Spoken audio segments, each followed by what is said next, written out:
Because really, you want to be able to fight some enemies to build up some... Hey, lucky animal. Come back here. Come back here. I will kick you. You little sack of crap. I got you. No, he turned around. Aha! Kids these days can't believe how they can be so fast. Oh, well, here, choose from one of these.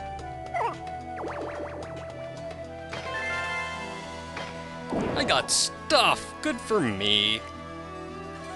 Now, you want the area to be high enough level that you can build up an awakening. You're not getting away. Now, not only are these weapons essentially the most powerful twin blades in the game, they have backstab, which I had put onto my other twin blades.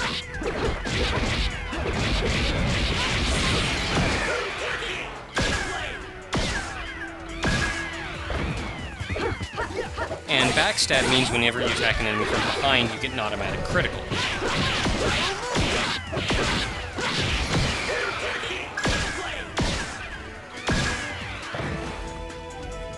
It was adequate. They're also a mash X type instead of a hold X type. And you know what? I guess I might as well go in here because this is probably where I'm going to be fighting them. Don't be careless.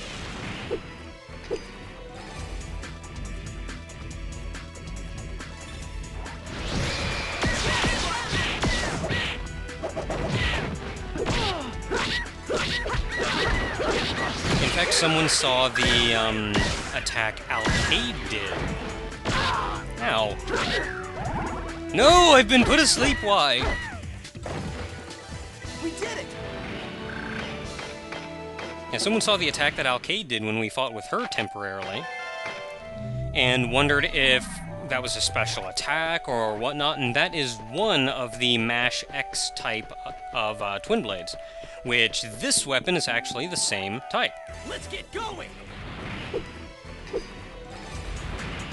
The camera angles at the start of fights could use a little work, though.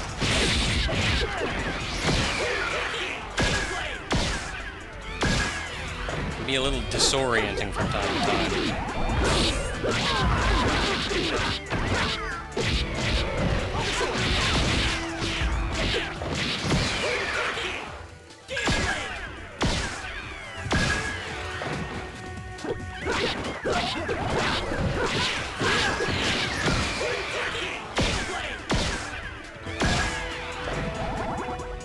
Let's keep it up!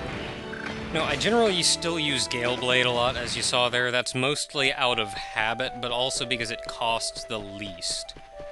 And I'm trying to save a little bit of SP here, so I don't have to sit around for an hour and a half building up SP again. Not that it's really that important, but, what are you gonna do? Now, the Doppelganger is a copy of yourself. It is you, but 8 levels higher. It uses the same... I'm pretty sure it even uses the same weapons and equipment that you do.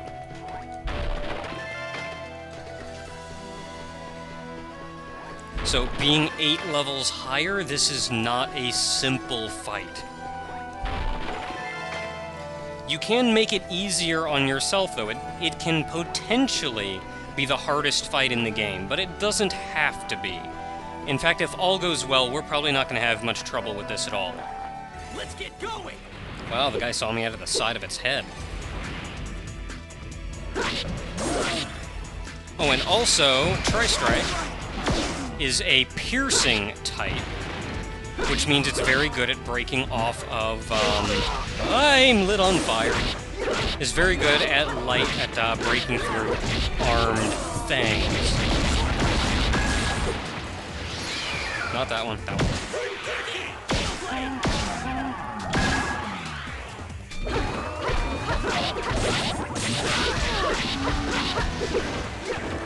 Now the Doppelganger shows up in fields,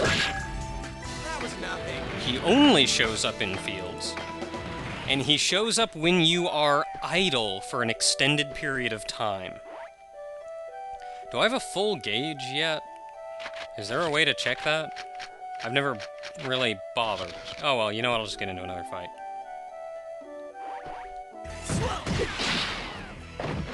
Alright, we're full.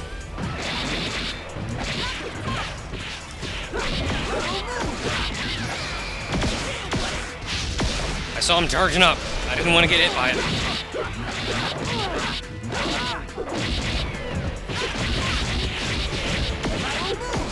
No, leave me alone.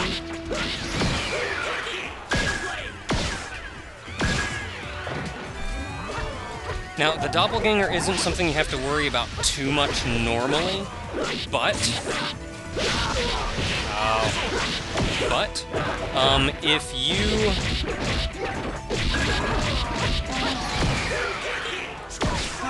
Again, if you're idle too much, then he will spawn. This is only really an issue if you kind of set your controller down and walk away, or if you are fighting in a really high-level area, to the point that you have to wait a really long time after each match to get your SP back. Then the wait could be, or then you may actually see him, and I went through a couple areas just while I was goofing off-screen that actually got me a little bit worried, but I haven't actually run into him this playthrough yet. Okay, I think I'm full.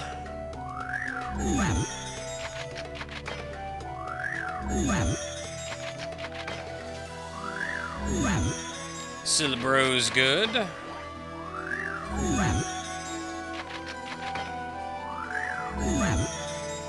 And Pie's good. So we're all good. Now I'm just waiting for my SP to come back and waiting for him to show up.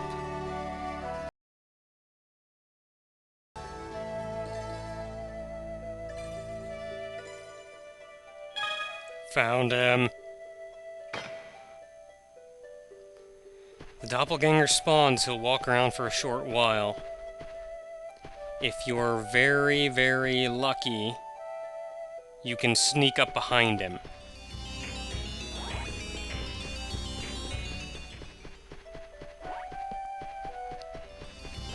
I don't think I'm gonna be able to do that this time, though.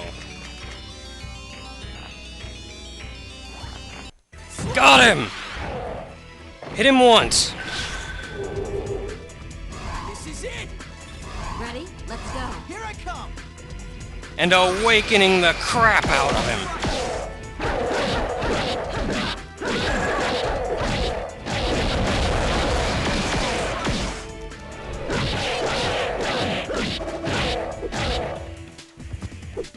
We did it! And for our victory, the Own King. It's a key item. It doesn't really let you do anything now, but it'll let you do things later on. Now, that fight was a bit of a slaughter, to be honest, but he cures himself. Let's see here. Not only is he really powerful, his AI is the strongest AI in the game. He can cure himself faster than you can do damage to him. I've gotten it before where the awakening wasn't quite enough to kill him, and with about 5 HP left, we came out of the awakening, he cured himself right back up to about halfway, which I think is the limit. He won't cure himself unless he's below half. And I couldn't kill him. I just had to hammer on him and stay alive until I managed to get until I managed to build up a second awakening, and then use that to finish him off. But that's that, though.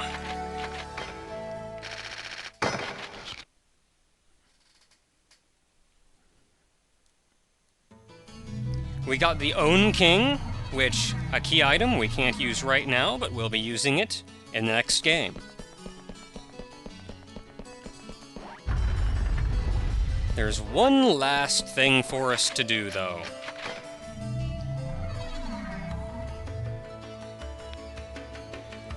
the Cernunnos events, which we've been doing all throughout the game so far, culminate in a quest from the quest shop, Lord of the Dead.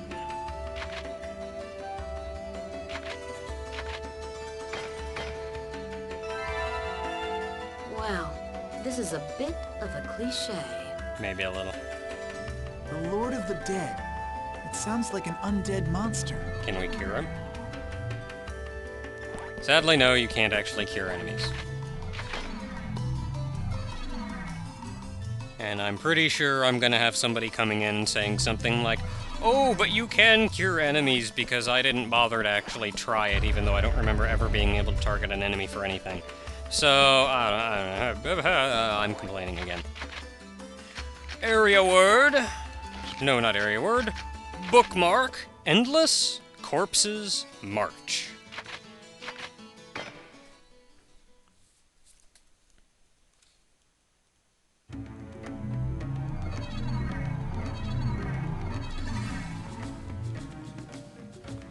He's going to be in this dungeon somewhere. And seeing as this is the very last dungeon in the game, let's see here, where is my Fairy's Orb? There we are. Seeing as this is the very last dungeon in the game, I suppose this is my last time to really talk freely about a couple things. So I'm going to be taking the long route here. But, final thoughts on the game, I suppose. A lot of people have probably gotten the impression that I really don't like this game due to how much complaining I've done about it.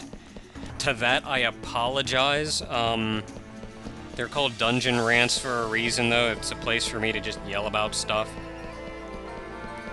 But I do actually really like this game.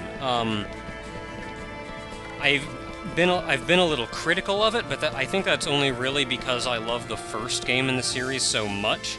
Ah, enemies. Now, all the enemies in this dungeon, there aren't many enemies, but all the enemies that we run into are the enemies that have been summoned in the previous Cernunnos events. Now, which means that they were kind of portrayed as being bosses before, but it also means we've leveled up a lot since then.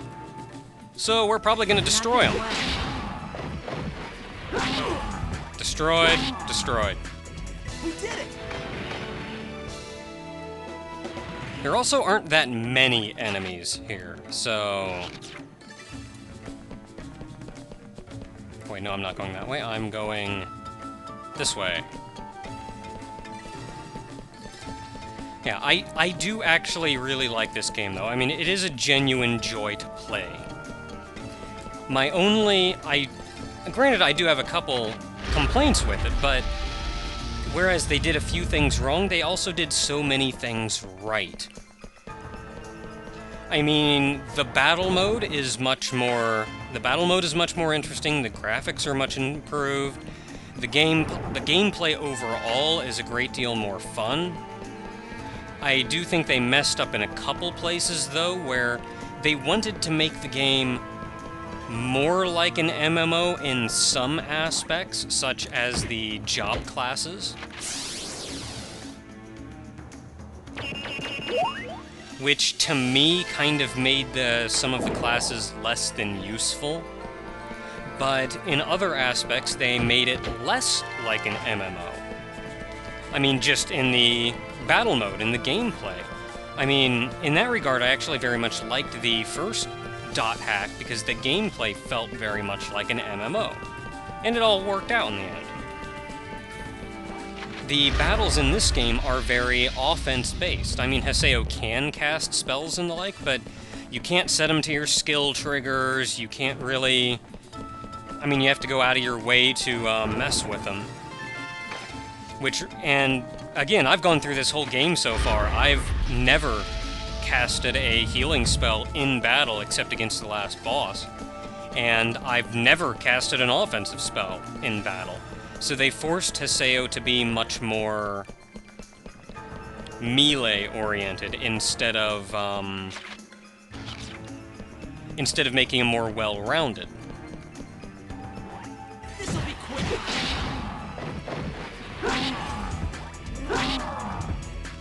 We did it! Okay, not all of them will die that easily, but most of them will. Let's see here. I guess I should say right off that this game, it's not a perfect game. It's a good game, but it's not a perfect game.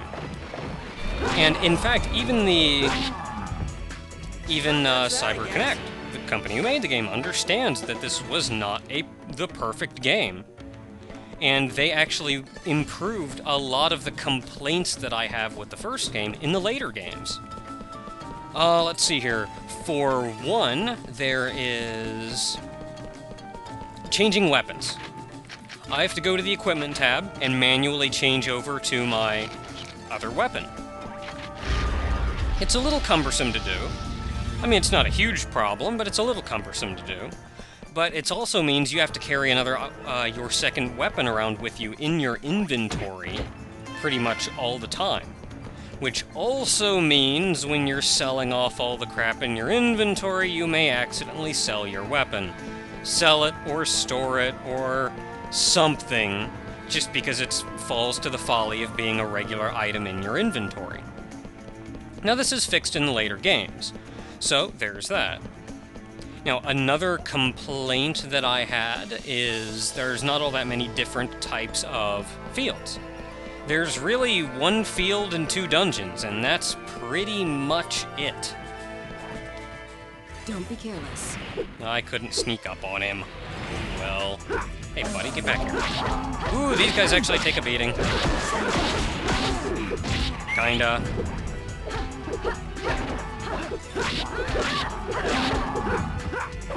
And by kinda, I mean I've already killed them, pretty much. Ooh, he self-detonated. I didn't know they did that. It was adequate.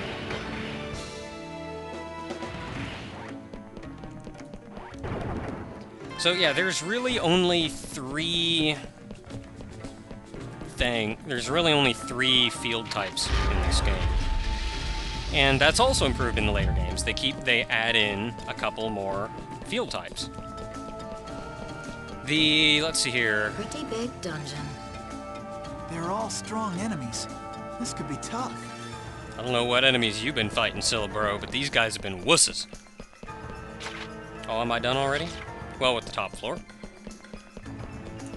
Now, a couple other complaints I have are, for one, this game is much more character-driven, whereas the first game series was story-driven. And in that regard, it kind of means you have to be, well, you kind of have to like the characters, or the character-driven aspect isn't going to work. They're going to give you another section of the storyline, and you're just going to say, I don't care because I don't care about this enemy, or I don't care about this character. Let's see here, I'm going down. And in that regard, a lot of the characters I do care about more than others. I think some of my complaint with the game is that the game does fall more into a JRPG stereotype. All the characters feel more like the fantastical kind of characters that you would run into, with problems and such that you'd run into in a JRPG. Whereas in the first game series, all the characters felt like much more real characters. I'd say overall, really, GU feels much more like a JRPG, or a standard JRPG, whereas the first games actually felt much more unique, like you hadn't really seen anything like that.